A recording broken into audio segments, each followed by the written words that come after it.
Welcome to the Chapel of the Cross, Campus Ministry My Spiritual Awakening Speaker Series. This Lilly Endowment funded event pairs students with leaders in their vocational field for conversation, learning, and reflection on the road to discovering the ways in which one's gifts and skills may be utilized to benefit vocational calling and the needs of the world. The intersection and support of an active faith life with the journey of discerning call to work in the secular world. This evening, Steward Freemon, a nursing student at UNC and a student chaplain with ECM, will engage our speaker in conversation about their common passion for wellness, patient care, and extending the ways that systems and organizations care for individuals, and where they see God at work in this passion. Jess Drecktrah has championed innovative healthcare initiatives within provider settings, fitness, retail, and academia. She obtained her Master of Healthcare Administration and Licensed Nursing Home Administrator, LNHA certificate, from the Carlson School of Management, University of Minnesota, and her Master of Nursing degree from the University of Minnesota. Jess continues to give back to the School of Nursing, serving on its board for visitors and affiliate faculty. Recently, Jess served as the Chief Nursing Officer at the Faith Community Nurse Network, FCNN, a community nonprofit based in Minnesota representing over 400 nurses practicing in the area of whole person wellness, inclusive of the intentional care of the spirit. Prior to that, Jess served as Vice President, Life Enrichment for Presbyterian Homes and Services, the fourth largest Christian nonprofit of senior living in the United States. At PHS, she provided service to over 8,000 senior housing residents with leadership responsibility for life enrichment, volunteerism, fitness, wellness nursing, and dementia care. Jess has also held leadership positions at Target, the YMCA, Allina Health, Ecumen, and the University of Minnesota. She also serves as consultant and for the National International Council of Active Aging, ICAA, and instructor for ICAA education within its Leadership and Wellness Management Certificate course. Jess's goal is to follow an authentic path to service, changing influential systems to prioritize time and resources on wellness to improve the health span. She is married and has 2 daughters and recently moved to Chapel Hill, North Carolina from Matamidi, Minnesota, which my own personal hometown is right next door to, and my home church, St. John in the Wilderness in White Bear Lake, Minnesota. When she's not working, Jess loves to read, study religion and spirituality, explore nature, exercise, fast, sauna, indoor ice baths, and make trips to natural wonders. She attends church at the Chapel of the Cross and Grace Church here in Chapel Hill. Thank you, Mary Kat, for inviting me here to speak with you today. And thank you for Chapel of the Cross for hosting this event, and Steward for taking the call to become a nurse and doing this facilitation here. Absolutely. All right, well, I am Ann Stewart, as Mary Kat introduced me, and I am so thrilled to have you with us this evening, Jess. I am excited for us all to learn about your journey, both in nursing and your own faith. I'm confident that you have some resonating things to share with us all. So we will begin, and I welcome you all. Thank you for joining us and taking time tonight to support the Lilly Speaker Series. So I think it's probably best to start at the beginning, right? Where are you from? I would like to know a little bit about your childhood. Wonderful. So I'm actually a product of a plan disrupted. One summer, my mom visited New York City with her college roommate, and she had a plan not to date anyone that summer for obvious reasons. And my father gleefully disrupted that plan, and on a dare, asked her out in front of all of their friends.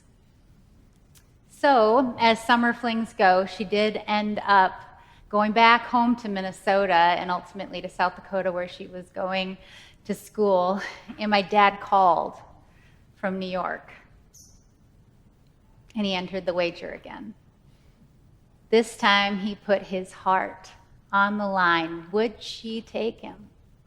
If he came all the way to her, if he left everything he knew to go to see her, the only one he knew in the Midwest? Indeed, my mom, soft-spoken, yet quietly stubborn as a farm girl, would take only that very deal.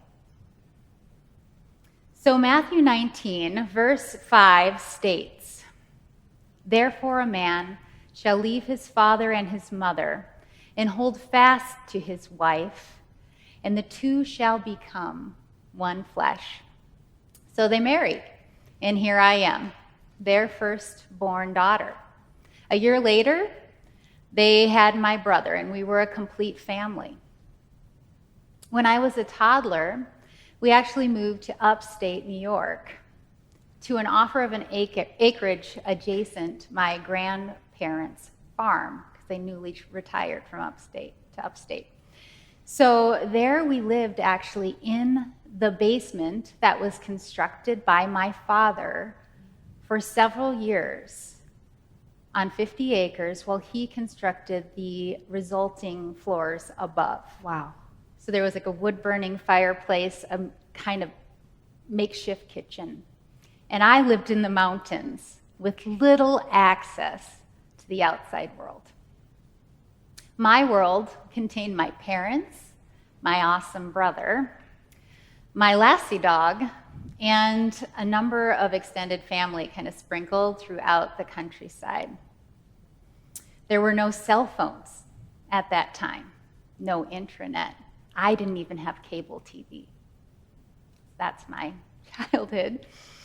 Daily, though, I was free, even as a very young child, to run around in the woods, kind of down to a stream where I could change the course of the way the water went, and then back up through the woods to a grassy knoll with these tiny, sweet little strawberries that circled a lone pear tree that marked a vista that was my little heaven on earth.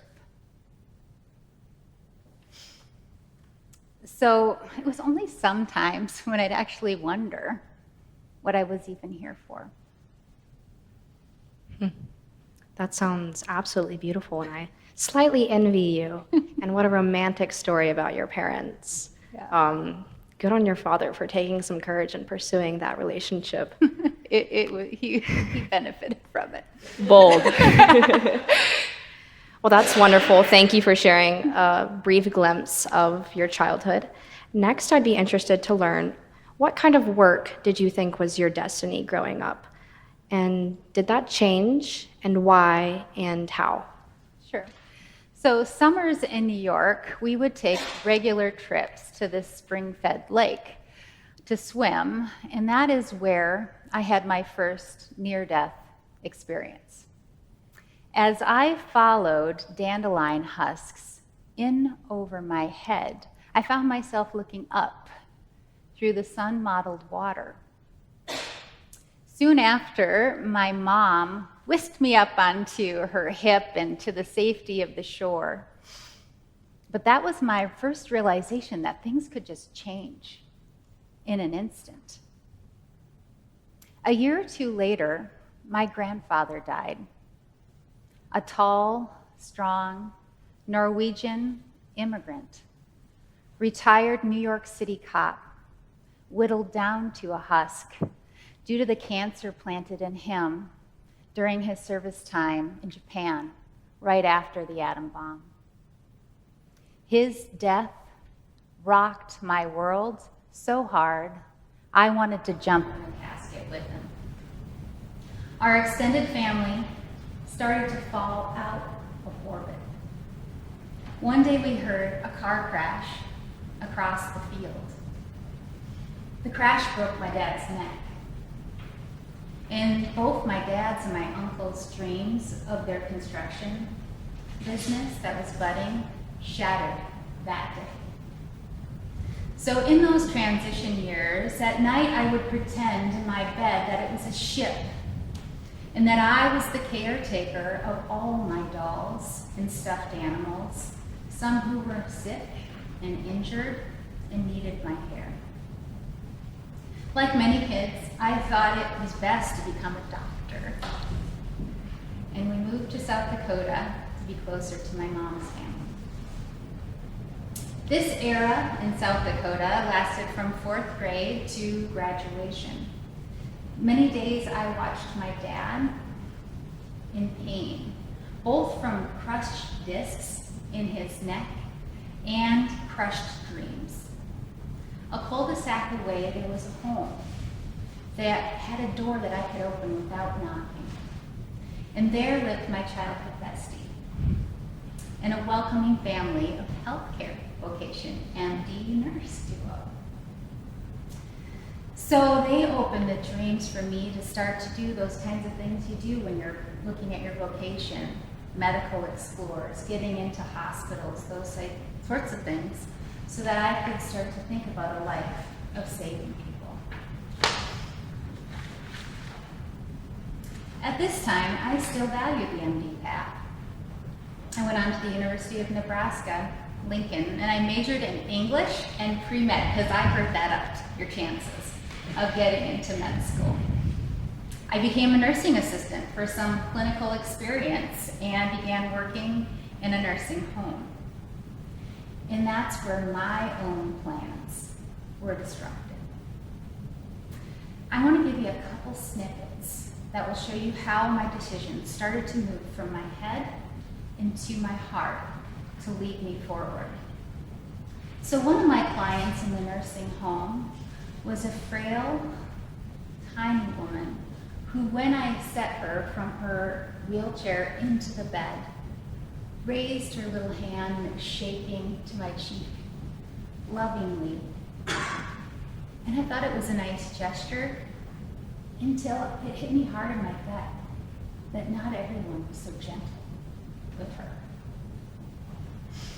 I had another bedridden client who could not talk, and really I heard had not done much of anything for 8 years. So my job was to turn her every 2 hours to prevent bed sores, of course, and to give her bed baths and those types of things. Through those countless turns, I marveled at her patience. I couldn't imagine being trapped in that body, but I could sense her there.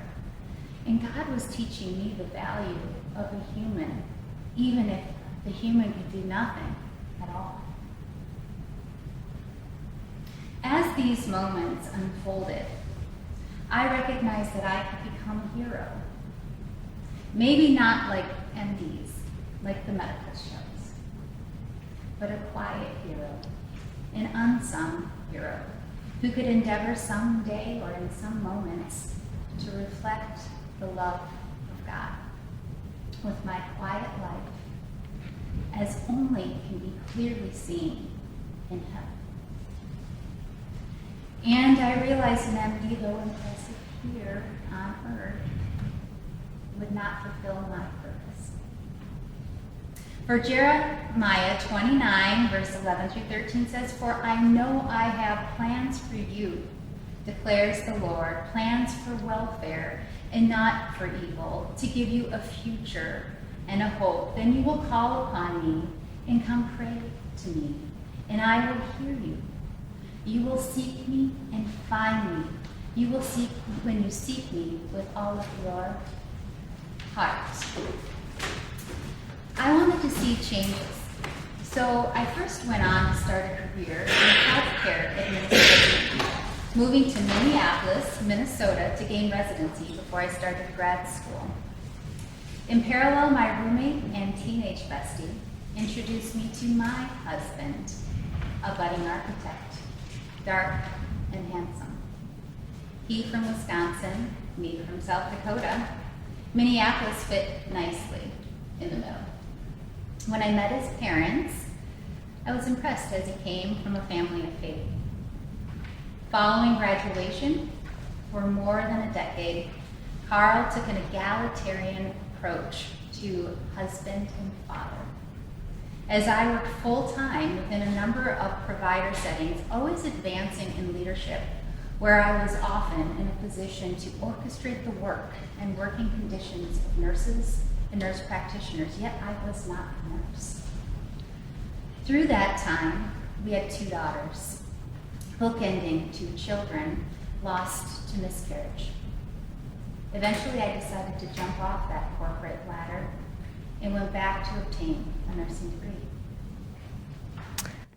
Well, I appreciate you sharing that depth. I cannot imagine what, for starters, it must have been like to lose your grandfather, and then for that to be followed by your father's own injury. I think it's so wonderful how we as children make little games, but they're so reflective of who we are internally. You spoke about the ship and your stuffed animals, and now today you're caring for people. Those stuffed animals have become true humans. And secondly, I applaud your recognition of human life in those moments in the nursing home. I'm also a CNA, so I'm very familiar with the Q2 turns and checking for bed sores. And it's very tedious, but when you recognize the why behind we're doing that, it's so important. So I'm so excited to hear about your steps moving forward and your decide to move or to return to school. But I would like to know what clues from the Spirit illuminated a decision that had to be made. Have you always been religious? Can you describe your religious past? So I have, and my husband and I both grew up Lutheran. My version was liberal and his version conservative. And we began attending together right when we first started dating in the inner city at a social justice-focused congregational church, then returned prior to having children to our shared Lutheran heritage. And so when we were pre-kids, we joined the choir, and I joined the church council and the pastoral call committee, and then Carl had led Habitat for Humanity, a project for that, and then pretty much we were at the church 3 to 4 days a week, pre-children. And then this happened, the birth of our first child, Hannah, and our focus, really switched to what was practical for 2 working parents who wanted to see their children. So one day we actually happened upon an Episcopal church with a red door walkable with a stroller from our house in Minneapolis. So there we found an instant feeling of home. Not the home we grew up in, the Lutheran home, but our home of choice. So we've continued to attend Episcopal and Lutheran churches, from that point. And then as our girls grew up to be teenagers, they started to have opinions. What would you think about that? Opinions about everything we did. And our traditional model and mode of practice has not connected with them. And so we had to face that reality because it was getting to be quite a tension. And so, in order to address this, we found that listening to them and exploring together at this stage in their life, what would work, because it was something that for a family we really think is important. We found that contemporary, Christian style worship works for them, and rock bands, the 3 songs and then the deep practical message for a long time, resonates with them, and actually we really enjoy it too. So we kind of are in that tension of having 2 families of spiritual basis, and so that's where we are. And so when we moved to Chapel Hill, Mary Kat mentioned, we came from a place called Matamidi, it's the indigenous name of White Bear Lake, where she's from, and White Bear Lake is there's an actual White Bear Lake. Matamidi sits on the east side, and then White Bear Lake's on the west side of there. And so a campus ministry person just so happened to attend our parish, which is the same parish Mary Kat's talking about, when our departure was announced from the parish to go to Chapel Hill. And so they said, oh, you just have to meet Mary Kat. So that's how I ended up in this group. And so then when we got here, where we landed, walkable from our house is Grace Church. And so we walked there. It's a non-denominational church that fit well for our girls. And so the lead pastor there just so happens to be from Stillwater, which is 10 miles east in the other direction. So now we're welcomed. And we have these two spiritual families that literally hugged our old home, you know? And they have differences in the core beliefs of the faith communities, yet both are Christian. And so I reflect on Galatians 3:28. There is neither Jew nor Greek. There is neither slave nor free. There is no male and female, for you are all one in Christ Jesus. And so when I think about religion, I like to meditate and think about Christ's vision of our one body of Christians. I read the Bible daily. I attend small group. I practice, as Mary Kat said, various forms of things like fasting and retreats and jumping in. I even jumped into a lake recently, which was fun. And I like to actually have conversations with people who do not hold the same beliefs that I do, because I find this lifestyle, helps me learn, as well as it helps me retain a state of humility and non-judgment, because I look up to all kinds of people. And there's so much goodness all over the place. You just have to look. So that's my kind of view on religion. That's wonderful. I am so intrigued at the balance between the two. Well, one's non-denominational, and then you have the Episcopalian congregation. But what emotional and spiritual maturity that must have taken to first listen to your daughters. And I know that they have excellent role models to look up to now for if they should choose to become parents in their own lives, for you guys to sit down and listen to them, because I'm sure I speak for all of the young people in this room that there have been moments when we have not seen eye to eye with our parents. And so listening and conversation is an excellent way to mediate those differences. And I'm also very interested in your eagerness to learn about other denominations and faith groups. That is fantastic, and what a way to open yourself to growth. Now I'll return to the question that I mentioned earlier. Can you recount any clues from the Spirit that have illuminated decisions to be made in your life, or a path that had to be taken at any certain point? Yes, and these clues have often been deeply personal and particularly poignant.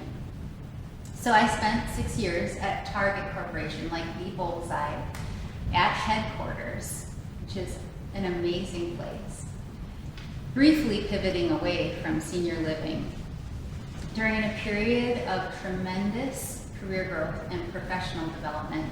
And my two posts there included starting up retail clinics. Have any of you been to a retail clinic? Worked on before they were a thing. And so that's the first part. And then I did the strategy for that. And then the second part was a well-being movement for all the people who worked at Target. 365,000 people in scope. So I got to have like one of those really big jobs and see the Fortune 50 thing, which I wanted kind of earlier in my career because I wanted to bring it back to my vocation. And so that, no one knew this as I was going through this. I had a shiny, happy face, and I was not eating French fries downstairs. I was like, really trying to live and model out wellness and well-being. But my personal life was a time of deep personal pain while I was doing this leadership. After Hannah, our firstborn, I had 2 miscarriages. I think I mentioned that, right? And during my 4th pregnancy, I started to spot. And I was told by the doctor that the pregnancy would likely result in failure. So every week, Carl and I would take quiet drive to the next ultrasound, bracing ourselves actually. Then my grandmother, the person I looked up to more than anyone in the world, died. And my heart broke even further. grandma's name's Evelyn, and she's gonna end up good. When I prayed, I pictured 3 distinct possibilities, right? My baby could die. My baby could have lots of problems, or who knows, sometimes babies have problems. And I was so sensitive to seeing, I saw babies everywhere that had special needs. Or my baby could be all right. And I worked to be at peace with any outcome, which was really hard when people were like, oh, you're pregnant. And I'm like, not knowing what was going to happen. I let God know I trusted him to choose which of these he thought best for me. I stopped the weekly ultrasounds and asked to be seen again when people who are pregnant normally are getting ultrasounds, because it was just so traumatic every week to have that question brought forward. I let God do his work.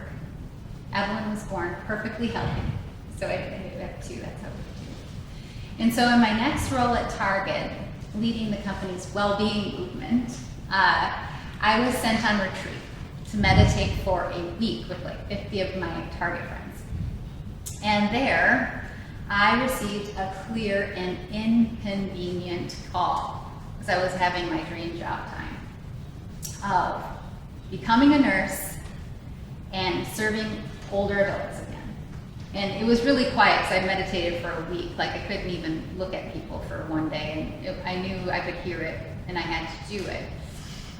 And so, too, my heart was softer now, ready to follow Jesus with that whole heart feel.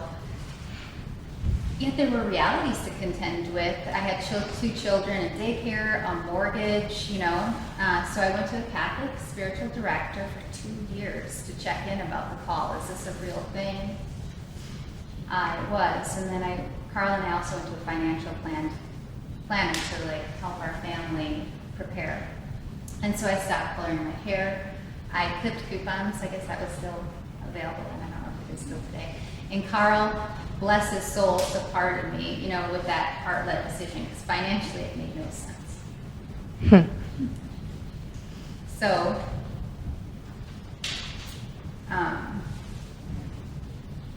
that was an interesting time, because it was really a departure or commitment to making decisions based on heart that really hurt, like hundreds of thousands hurt, like, no, going this way.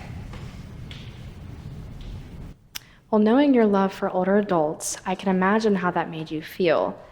Despite the inconvenience, I'm sure that there was some excitement, especially once you discerned that that was the path you would be going down. And kudos to Carl for supporting you and the girls. And I know that must have taken a lot, especially because we as women, our image is everything. So to make those decisions, to follow this call, to trust in God, and to pursue what your destiny was meant to be, amazing. It's very interesting what quietness in a retreat can evoke from within us. So I'm interested to know, I know you spoke about the spiritual leader, but how specifically did you recognize that it was a true calling and not just the result of a conversation with yourself? Yeah, that's taken some time to develop. When I pray, which is now, it feels like all the time, like I'm just having an ongoing conversation, but sometimes I pretty regularly set aside to pray to actually understand. I get these spontaneous responses, and they come just kind of as walking down the street, just they keep coming. And I need to discern, is this from me? Or is that from me? Is it God? And I tend to sense it's God talking when it's unlike my voice. It doesn't make sense to me at first. I'm like, what? And then it's often not in sync with the world or what I'm doing or the time, or it's not convenient, it's just coming. And I'm like, okay, so what am I to do with this? And it's a voice often that's pushing me to do better than I often would, be a better person, not do better in the realm of this world, would be a better person, or be different than what I would otherwise be naturally. So those are some of the clues that I get. And I often don't want to listen, and I often don't at first, because it's not comfortable, it's not easy, I don't know. And so I think of it, it's a rainy day today, that's kind of like drops of rain that I can only really notice if I stay still and I'm like, that's it, it's happening. I'm to do this. So John 15 states, I am the true vine, and the Father is the vine dresser. Every branch in me that does not bear fruit, he takes away. And every branch that does bear fruit, he prunes, that it may bear more fruit. Then he says, abide in me, and I in you, as the branch cannot bear fruit by itself unless it abides in the vine. So God knows that I'm willing to abide, yet I need clear and consistent communication. I also need protection so I don't hear my own voice and think, oh, that's God's voice, or worse yet, Satan's voice, and think that's God's voice. I need to test it, that directional voice, because it's going to lead me because I'm now being led by it. Is it continuous in the quiet? Is it consistent with the Word of God? Do others I trust agree that it's from God and not from somewhere else? Or is it from the world or expectations that I'm seeing, that I'm putting on myself, and I'm driving myself to do this because of something here? Or could it even do harm? Like I think I'm doing good, but it's actually not good. So, not all the things that I think are God, and sometimes it's me, sometimes it's something else. And I usually need a lot of people to, talk with about things. So I'm checking myself, and usually an element of time. Wow. I think that's really wonderful to hear from someone who has felt that calling in the silence. For those of us who are discerning, maybe our paths leaving college or in college, whether we might be in our right majors, or even for those adults who are out of college joining us today, learning to listen and having the openness and knowing it's okay to talk to other people and share what you're hearing and trusting their advice. So thank you for sharing how you know. So next, I would like to learn, after you completed your Master of Nursing, where did you go next? All right. So after becoming an actual nurse, the calls have gotten more difficult. My plan was to, be just a simple plan to gain some clinical experience in home care, which I did for a time. But then too soon, I got a call to lead falls prevention at the Faith Community Nurse Network. A couple of years later, that public health funding ran out, and I knew if I hung on, I would lose my job. As that door closed, I got a call to be the Vice President of Life Enrichment, aka FUN, for 8,000 residents in 50 senior living locations. That scope included all the things that Mary Kat talked about: dementia care, activities, fitness, etc., wellness type things. And Press Homes is a deeply Christian organization. We prayed at every single meeting, just to give you a sense of that. And as a senior leadership team, we came at 7 a.m. on Wednesdays and rotated, praying for each of the communities, and we'd gather prayers from them. So, due to the turmoil that was happening in my Faith Community Nurse Network workplace, I was still the vice chair on the board there, doing a voluntary position. I still, was feeling torn about that. And so the CEO noticed in prayer time, and he kept asking me, like those drops of rain, what is it? And I didn't want to commingle. I wanted to let that other part go and do my new job and, make a break. But he kept asking, what is it? What's bothering you? So I told him why, that the nurses were praying and thought the organization wasn't going to stay together. And he said, well, what do you need? And so I told him, and it wasn't a small ask. And without hesitation, I'm saying it in 5 to 10 seconds, he looked at me and he said, done. And so he gave and continues to give, along with many other nonprofits, significant funding every year. And during those 3 years that I stayed at Press Homes, I was extended in kind to also lead the Faith Community Nurse Network in addition to my other duties. So these gifts were matched, as I said, by other nonprofits, which built all these partnerships and engagement among senior living residences and faith community nurses. And then the U of M started to get incorporated in other schools of nursing.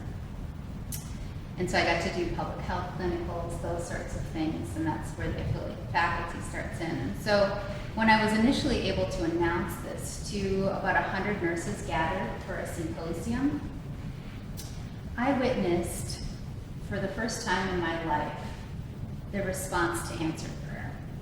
I saw nurses praising the Lord out loud, hugging each other, crying, because they thought their band of nurses, who are mainly retired nurses in their 70s, 80s, 90s, working without pay, right? This is the kind of group that I was with, that this gave them hope. And a Jewish nurse kind of skipped up to me after I made the announcement. She goes, "You know what?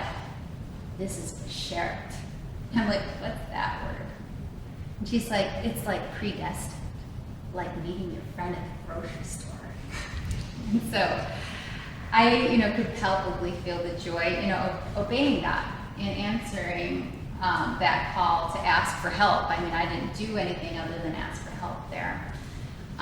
Yet I didn't know I was becoming the VP of Fun right before COVID. And so it turned out to be a tremendously challenging assignment otherwise. And as you remember, the battleground for COVID played out in senior living. And so that's where it hit hardest. And I had the pleasure to work alongside people who were dedicated, and I had to work, I wasn't having a chill time. It was 7 days a week, around the clock, triaging people to try to reduce mortality. Not fun work in that way.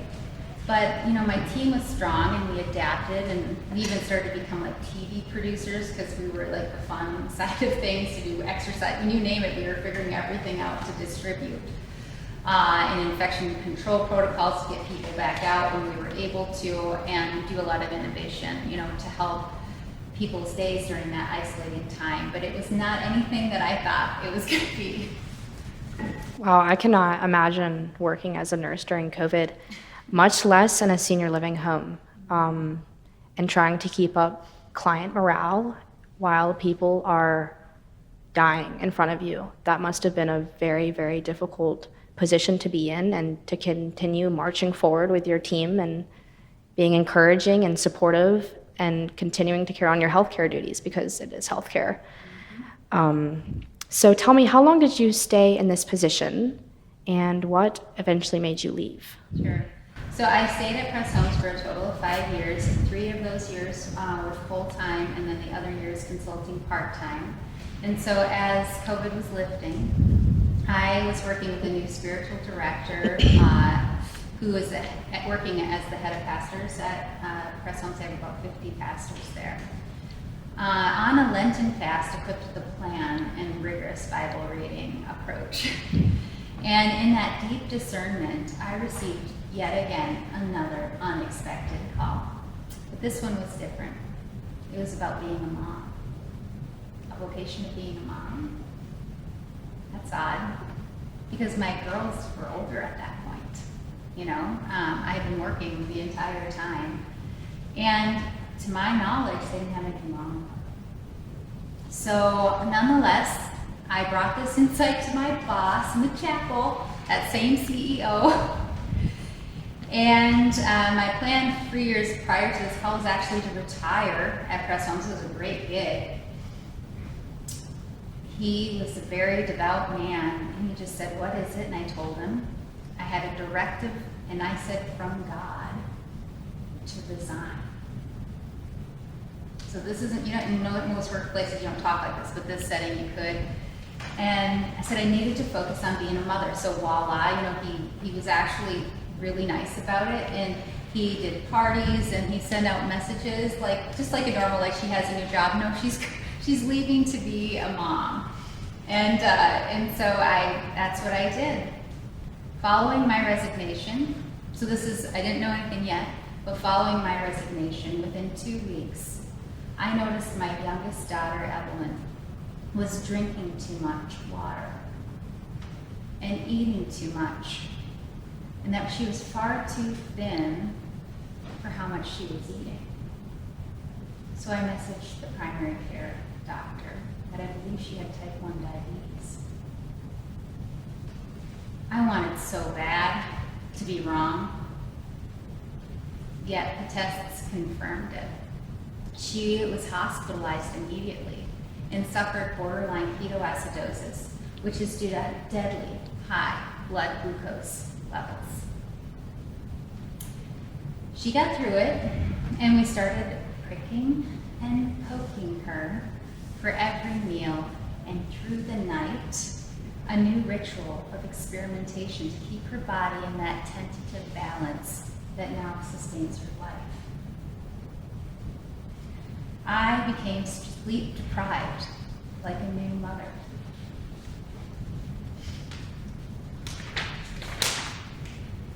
Before diabetes, Evie felt like her body, we always take these bodies for granted, right? Was like a room with walls, a baseline feeling of structure and security. And then at diagnosis, Mom, now the walls are gone. And I saw her, the soul, all vulnerable, her body no longer protected. It was hard. Now, 3 years later, so she's 11, now she's almost 14. When I get out on her, which I inevitably do because of being a nurse, about her diabetes numbers, she beams at me and says, Mom, if I go up there first, don't worry, live your life, I'll see you in a bit, everything will be all right. She has the faith I've never, ever even experienced, as she's so much stronger with this vulnerability and weakness. As for paid work, I went back to the Faith Community Nurse Network in a newly funded position, providentially as Chief Nursing Officer. And initially I was at home walking beside Evelyn, and then I ended up consulting part-time back with Press Homes and another client. So last year, yay, we're moving on to what led us here. My prayer and fasting was to focus on my husband, to grow in relationship with Jesus. Carl has always been along the ride, spiritually attending church regularly with me. I didn't tell Carl of my Lenten focus, but God answered my prayer in a manner I was not expecting. Last spring, Carl fully surrendered and opened his heart to God. God reacted swiftly with a big call for him. I watched him pursue a wonderful job opportunity in North Carolina.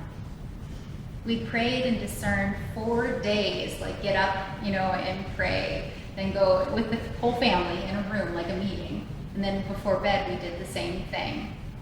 For 4 whole days, we held hands as a family in a circle and prayed about it to God and came to the decision that we would go. After 23 years in Minnesota, for me, that's how we got here. Not only would I lose my job, my proximity to family, my church, my friends, and my wonderfully remodeled home, I needed to support the transition of 13 and 17-year-old young women to rebuild our life here in North Carolina. So throughout these most recent changes with Evie and Carl, attention has shifted away from my older daughter, Hannah. And through the years, I kind of probably picture her kind of like you all in this room. She is one of those who is all about carving the perfect path, whether it be academics or, music or athletics or service, just always has that bar up high. And moving her in her junior year was not ideal on any level. Yet I see her growing and has grown so much more than I could have ever expected in the last 6 months. She now leads worship at Grace Church, playing guitar and singing. She went to state with her swimming team and broke a school record. She tries out, recently for varsity lacrosse and made it, which, I was like, she's never even played it before, and started serving meals with me and some others from East for people who need it. So know her classes, she just gets will never line up perfectly with the tracks from Minnesota to here. And she will never totally, evade social isolation, trying to fold into the social scene this late in the game. Yet I can see this as a tremendous period of growth for her and her relationship with God. And, she is just building this uncompromising discipline that I think is going to serve her for her own vocation. What a period of growth for all of you. For those of you having the selflessness to support Carl in his pursuance of a new position, and I'm so excited to hear about his surrender to Christ. That is wonderful, and what a very personal experience, and knowing your faith, I'm sure you were also very thrilled about that.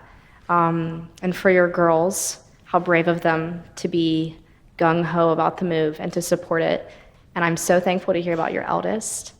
And what she's doing. I can empathize, as all of us can, given that we're at Carolina. The perfectionist and perfectionism that pursued during high school is quite the pursuit, but it sounds like she is tackling it and excelling.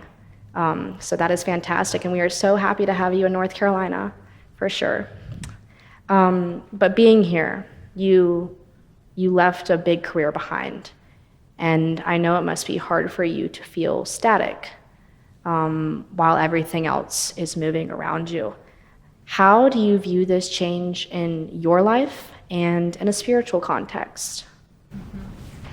So, I mentioned the spiritual welcoming. That was really huge for me to come and feel placed that way. I've also had a strong network of support, both, from friends from old and building new friendships as well. And that's been really a blessing in this time of uncertainty. I often find my identity in what I'm doing and all that kind of stuff, but I haven't had that.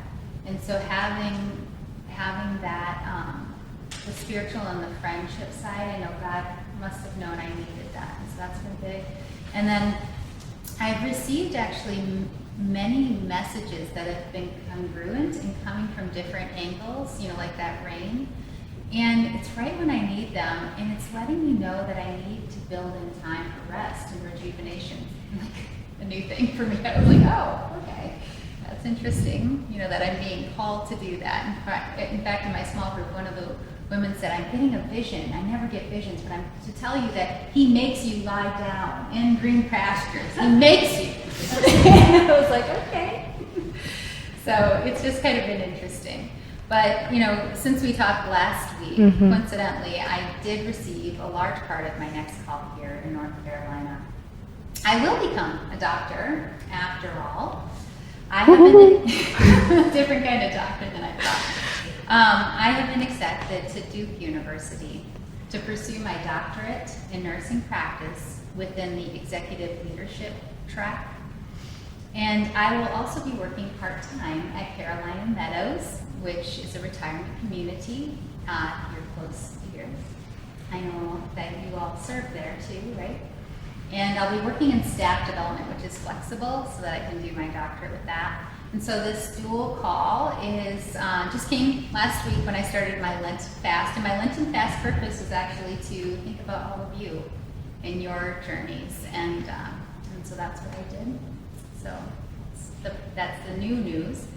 And I still have some capacity. I'm thinking about doing some consulting in the realm of healthy aging. The future still remains ambiguous. And I envision interweaving long-term, like my reverence for older adults, that's always going to stay true, my experience in leadership, my passion for learning and growing. And it scares me a little bit, thinking I might become a faculty, which is something I'm actively discerning, because in James 3 it says teachers are to be judged more strictly. So I have to be careful, It's a big thing for me to think about because teachers influence. So the bar is rising, and I've been praying about it, and I believe this move will define the next chapter of my life. There was a little lag, I didn't know what was going on. And so when I was interviewing at the Duke program, I met a woman of faculty, and when I met her, all I could think about after was that word, Beshert, or destiny. I've met a handful of people, throughout my life who have been guides in my life, and at times I've been able to be a guide for others. And these special connections, have made it possible for me to influence others in ways that I would otherwise not be able to do on my own. So I believe our lives are intertwined like that, that we're here to help one another along, and that we should pay special attention to our people, and notice, oh, that's one of my people when they come along, because you may miss it otherwise. And it's a unique and really special gift that I think is predestined. I don't really know how it works, but it feels like sometimes I meet someone, I'm like, oh, you're a person. So that's what.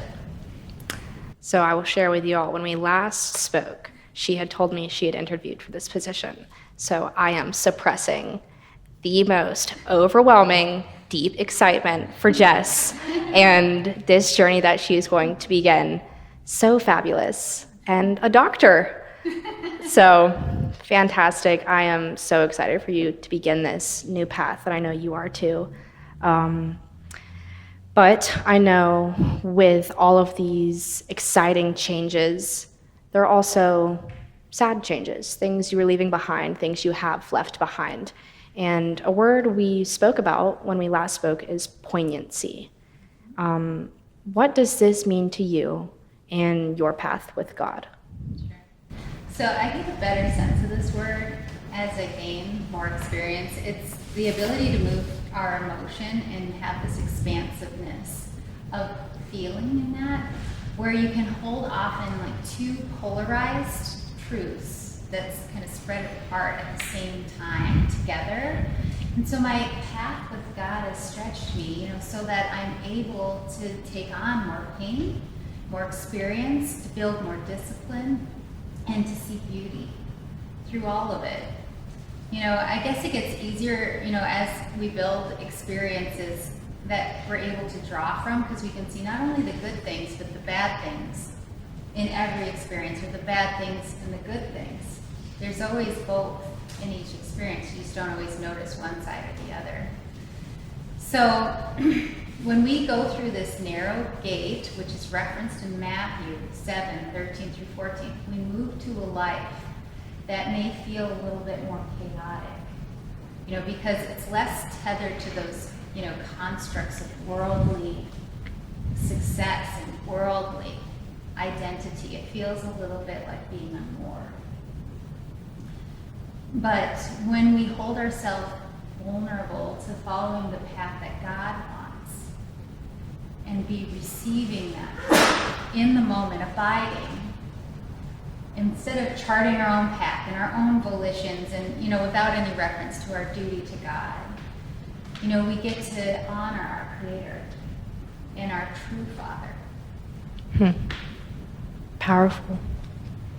So finally, after everything that you have shared today, and it is chock full of advice and wisdom, what specific advice and wisdom can you impart to us today? So you may have a plan, you may not. You may have a plan, and you may have hopes and dreams, right? We all do. But know that they may get diverted at some point, and that's okay. At any moment, our plans can be diverted. Just build your life on the foundation of Jesus Christ.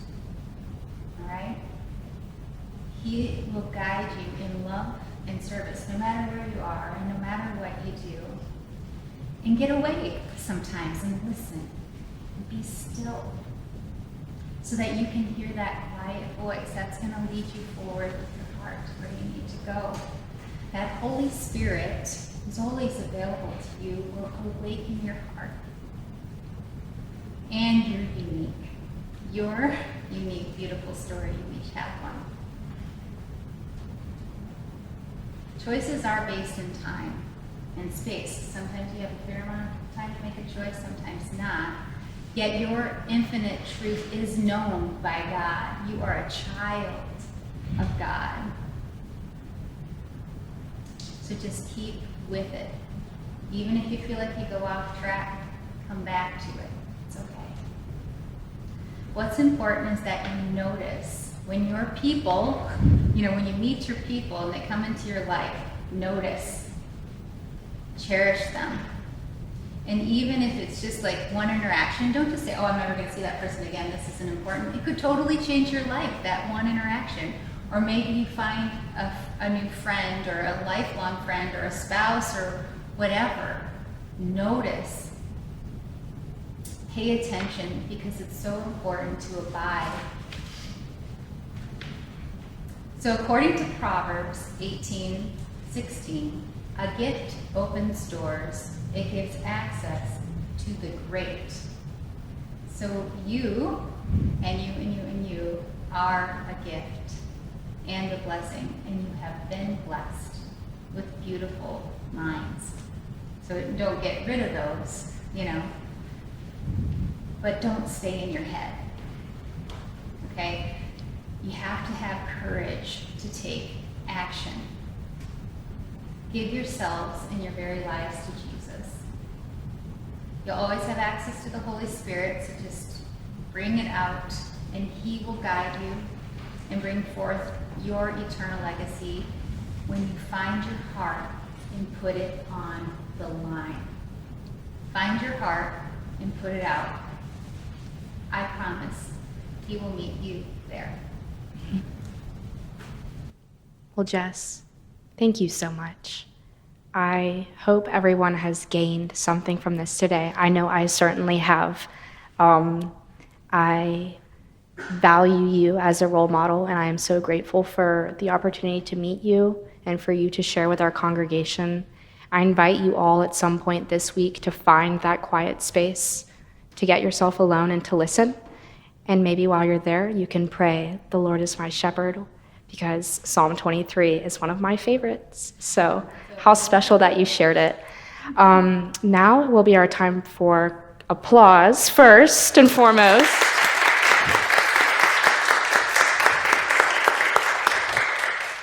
And I invite questions from the congregation.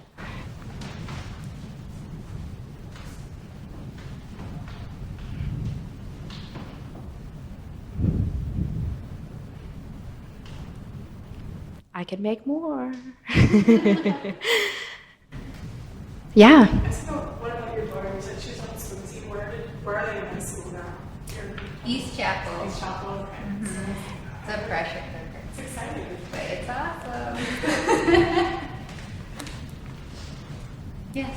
So you've obviously had a lot of transitions in your life. Have there been some ways in which you make these transitions that kind of makes it easier with time, with these big career changes, these big life changes, or do you feel like it's always something of a struggle that you just kind of have to deal with your family and with God, and it's kind of varies with time? I find it's a lot of, change is energetic. And so it does that amount of energy it takes to actually do a change. And I actually underestimated how much it would take to move from Minnesota to North Carolina at this stage in our lives.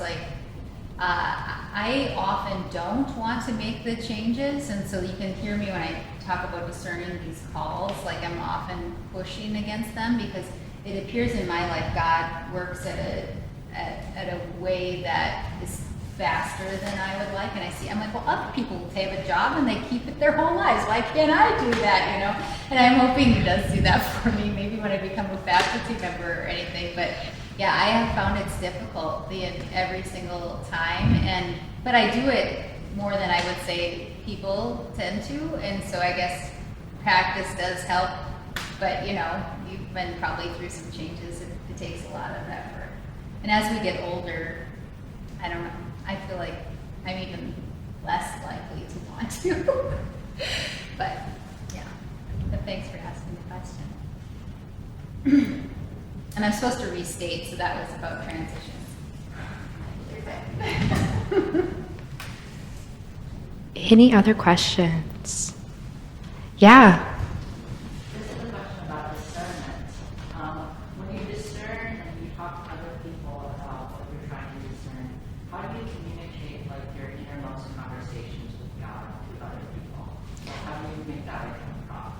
So the question was, when she is going through a period of discernment, how does she convey what she is feeling in her heart and mind to those that she is looking to for guidance and advice and support? Sure. So this is very intentional, and so I have a lot of friends that are, I don't have a lot of friends like people who have Facebook friends, like I don't have that. I have a lot of friends that I can pretty much count on my hand, 2 hands maybe, like if you do, you know, that I circle with, and it's almost like preventive, you know, we're tight. And so I share and I circle through my friendships and we stay close. So when something happens or I'm going through something, it's not like starting from the very beginning and then getting them to this situation and asking for discernment. Our lives are intertwined in ways where I'm influencing their life, they're influencing my life.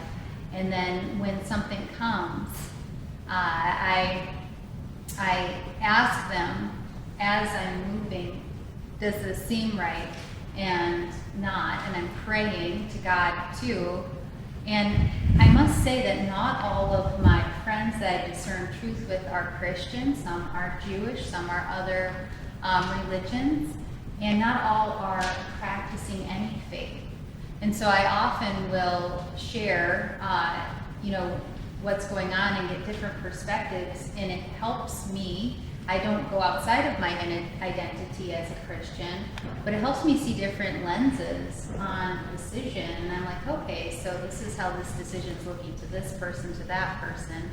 But it kind of goes in a flow of ongoing relationship as opposed to, oh, I have a decision to make. Now I have to kind of, you know, do this whole talk and get them up to speed and then that kind of thing. And so I would say if you're wanting to live this life of abiding and being in the moment, invest in your relationships ongoing and find your people and tend to them. You know, it's not just, it's a back and forth and tending and keeping it alive that makes that abiding happen in Christ, as well as, you know, modeling out. Because sometimes people decide to be interested, or, you know, oftentimes I've had like executives call me, you know, if they've had a near-death experience, because maybe to them I was some sort of pastoral figure, though I'm just a lay person. But because they knew I was out with my Christianity and available, people come back to me even if they were not or have not been practicing in different ways, as they're discerning, you know, things that are happening in their lives. Fantastic. All right. Thank you again, Jess, for joining us and for sharing your vocational and spiritual journey. Thank you for having me. Absolutely. It has been the greatest pleasure. And thank you all for joining us.